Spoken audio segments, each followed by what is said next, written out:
You mentioned that most companies, they're building trust, and we have to build trust, but we have to do it in a time of change. And you mentioned whether you're a 100 ARR euro company or 200 or 300, we're always changing. We're never the same company that we were. So we're in a change management thing at the same time. Talk to me about building trust and why that's so important for most companies that are always in a change motion.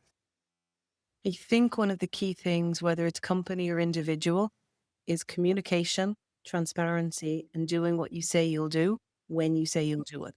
And if there's a change in that, explaining what the change is and why and what you're going to do next. Whether that's with your friendships, with your personal relationships, or as an executive, and it becomes more and more important, the more responsibility you take on for leading and driving a company. Today, one of the earlier sessions I had today was an open Q&A where the teams came together and could ask anything. Nothing off the table, off you go. And this is important because we move at such a fast pace. We have executive debriefs for our leaders. We have town halls for our entire company.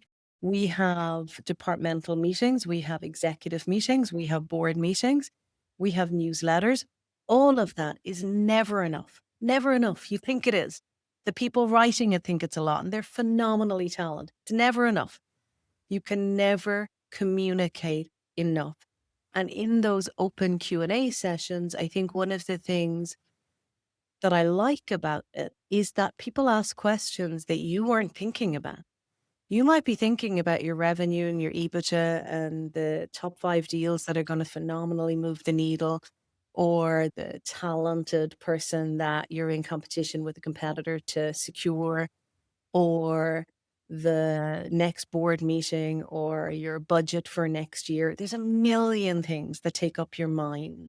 But that communication brings you down to the pragmatic day-to-day things that matter to people.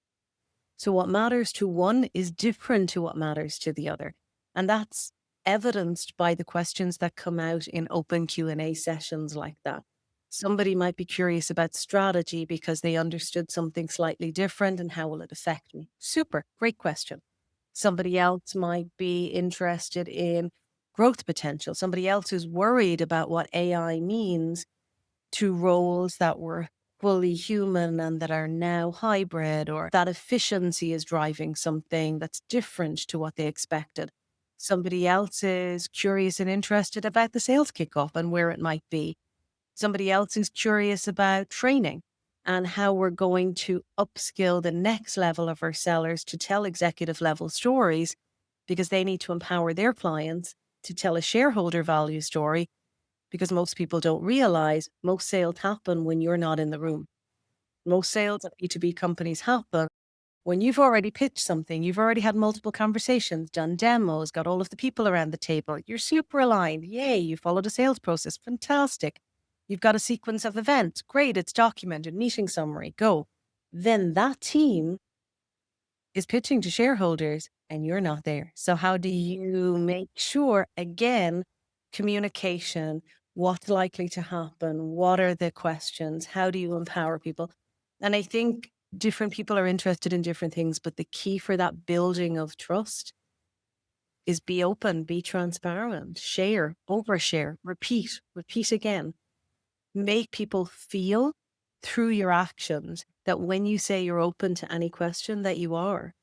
That when you say that reach out, my door is open, that means a Teams message, a Slack message. Let's grab a coffee. I see you're in the HQ, or I see you're here or there, or hey, I had an idea. Can I share it? We had a really good example recently. And I remember when I got the ping on Teams, it was from somebody I had never had a conversation with. So we've thousands of employees. I'd never had a conversation with this person. They were in the IT team. We were in the middle of this major RFP. One of our US teams had a pretty large opportunity for scaling our multimedia business. This team member reached out and said, hey, can I grab a few minutes? And I went, oh, I must have broken something. So immediately my head went to, I've broken some server, or messed up somebody's infosec, or Lord knows what I did when I was doing three other things. So I said, absolutely, of course you can. It was an amazing conversation. Hey, I listened to you and the CEO and one of our SVPs on the town hall this week, and you were sharing a little bit more about what really moves the needle and how people, even not involved in these things, can influence and help. Would it help you to know that I'm actually a big fan and I'm on a user forum for that company and that team? I've access to the strategy in the user forum, and I'd love to be part of the RFP process. And here's three ideas about if I was them, what I would do differently. Holy crap. You are amazing. You are engaging, forward thinking, open, and by the sounds of it, about to be super reliable. Yes, thank you. The person didn't need to reach out. This wasn't part of their day to day. This was cross functional, but guess what? They felt a passionate connection to the company, the message. Why? Because we communicated. So building trust goes in other directions as well to connect people to go, wow. And the very first thing I did after that conversation, which by the way, he still doesn't know I did, was have a conversation with our CEO about how to celebrate him in the next town hall and that type of value. Because trust is about the little things over and over compounded. It's not just about the big strategy or the big next, it's how you get there. It's how you make a team feel that they can do anything, they can overcome anything, and they want to be amazing. They want to look back in several years and go, oh, my time at that company, Acolad, was amazing. It was hard. I learned things. I was challenged. I did all the things. But guess what? I trusted. Just like somebody coming to an executive, and I've had examples where they need help on something or they need to balance something personal with something work related. Trust is not just about the big things. It's about the day-to-day little things and how you show somebody what you say is what you mean. And when they challenge that, they'll get exactly what you've said in return. You know, VCs, PE companies, they focus on the team first, the idea second, right? And what you're talking about here is how do we responsibly, as C-suite executives, build the right team, the right culture, the right values.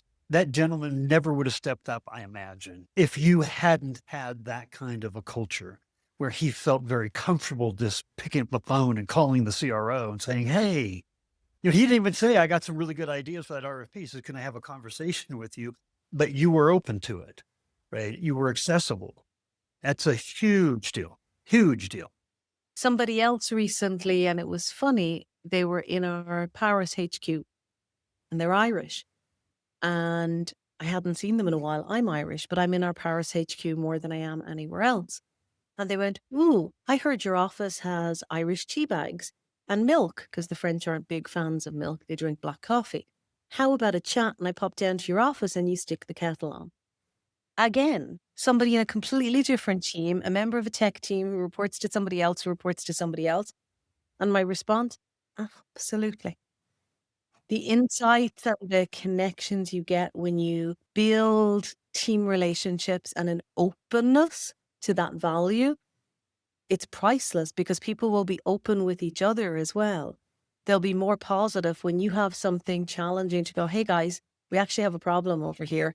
I need your help. I need us to come together to solve it. And we have 20 more intelligent people than me in this room. Here's where we need to get to. How fast? What? Who steps up? So if you don't have that trust, you can't build anything upon it. You can't build relationships. You can't build give and take. You can't do phenomenally amazing things with the same or fewer resources. It has to be win-win.